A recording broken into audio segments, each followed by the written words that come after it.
Imagine a giant crossbow so powerful it could launch a massive arrow over 1,000 feet. Welcome to the world of ancient warfare technology.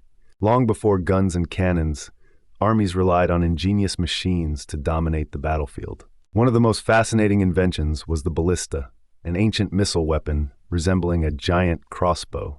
The Greeks and Romans perfected this beast, using torsion springs made of twisted ropes or sinew to store incredible energy. Picture this: a wooden frame with massive twisted ropes acting like a giant rubber band, ready to hurl huge bolts or stones at enemy troops or fortifications. The ballista was not only terrifying, but also surprisingly accurate.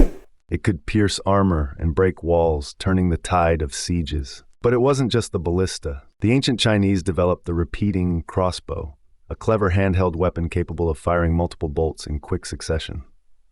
This early machine gun of sorts allowed soldiers to unleash a flurry of arrows without the long reload times typical of traditional bows.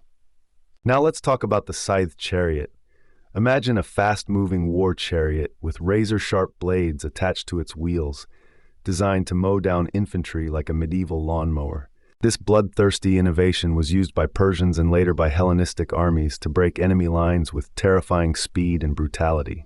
These weapons reflect not just technological skill, but also the brutal creativity of ancient warfare.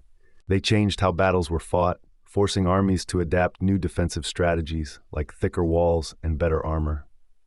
It's wild to think that the roots of modern artillery and rapid-fire guns trace back to these ancient machines. So next time you think about ancient warriors, remember they weren't just swinging swords. They were engineers pushing the limits of technology to survive and conquer. Here's a question to ponder.